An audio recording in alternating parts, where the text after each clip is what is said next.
Hey y'all, it's Hannah and welcome back to the Cowgirl Museum Story Time. So today we're going to be reading all about cattle drives.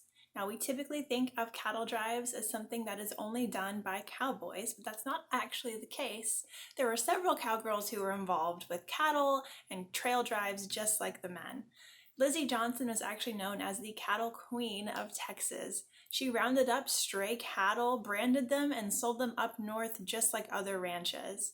She actually drove cattle up through the Chisholm Trail and was one of the first women to do so. So we're going to learn all about how trail drives work with Trail Drive. It's written and illustrated by James Rice. After the Civil War, literally millions of wild longhorn cattle roamed the Southwest, particularly the brush country of South Texas. Texas Jack says having a herd of cattle was like having a pocket full of Confederate money. The nearest market was 800 to 1,000 miles to the north. The wild longhorns were very difficult to work in the heavy brush. After they were out of the brush, trained oxen helped control them. Texas Jack says you could spend a day riding through the thicket and the next 2 days pulling out thorns and cactus spines. Around 1,000 or 1,500 cows were rounded up and branded for each of those early trail drives. Much later, as many as 5,000 might be in a single herd. A few old bulls and oxen were added to calm the frisky steers. Extra hands were hired to get the cattle off of the home range. Texas Jack says them old longhorns were real home buddies. They didn't like going into a new territory.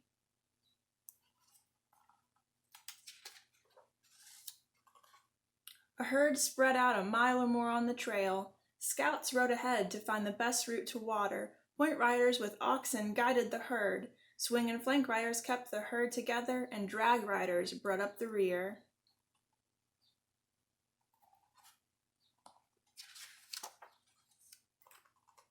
The wrangler drove the remuda alongside the herd, far enough away to stay out of the dust. A remuda is a herd of saddle horses. Texas Jack says he best not get too far away or too scattered. A few Indians always kept an eye out to pick up any stragglers.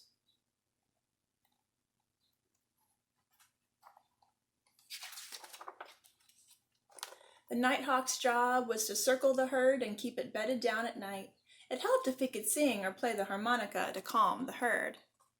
Texas Jack says a lot of trail bosses invested in a dozen or so French harps, which is another term for a harmonica, before the drive.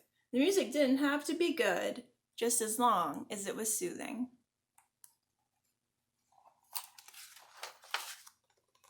Cowboys expected 2 hot meals a day. The chug wagon went ahead to the next campsite after breakfast to be ready with a hot supper. The cook was also a doctor, a barber, dentist, general repairman, and sometimes an entertainer. Texas Jack says a good cook was expected to do near everything extra that had to be did.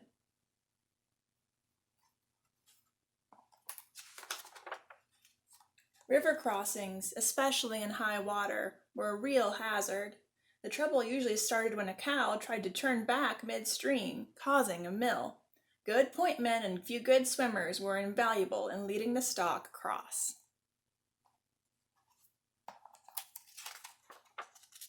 Stampedes, especially at night, were the scariest things on the trail. The only cures were to let the cows run it out or turn them into a mill or a tight circle. Texas Jack says night stampedes were usually caused by thunderstorms, but near any disturbance could set off a restless herd.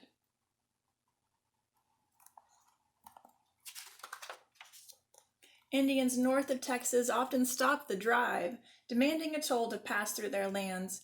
A few drovers refused to pay, sometimes at the price of having their herds stampeded. Texas Jack says you couldn't really blame the Indians for wanting their due. The big herds would trample or graze down the Indians' pastures and farms, and sometimes it would lure away their own cattle.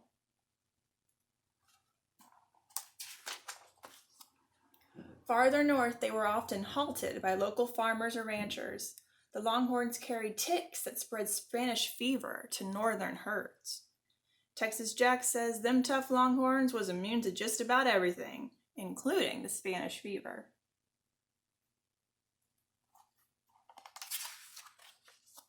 Some trail bosses chose to detour to the east, where they were held up by hillbilly jayhawkers, who sometimes stole their herds. Texas Jack says them jayhawkers claimed to be still fighting the Civil War, but they were just plain hard cases looking for an excuse to plunder and go their outlaw ways.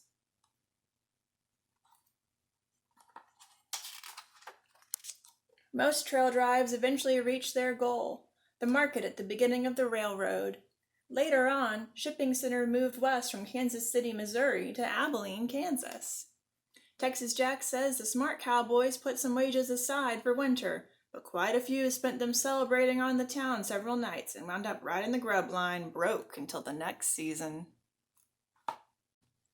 A few hands had winter work back at the main ranch. Some of the maintenance work, others manned line camps at the edge of the northern spreads to keep cows from drifting too far in the winter. Texas Jack says there was nothing lonelier than being in a cold winter line camp, keeping an eye on a wandering herd. Cowboying was a young man's job. A man was old and worn out by age 40 if he lived that long through the exposure of the elements and other hazards of the job. But Texas Jack says it was hard, dangerous work with low pay, but most cowboys wouldn't change their way of life for anything else. Thank you all so much for joining me for this story time. If you liked it, please give it a like and share it on social media, and I hope to see you all again soon.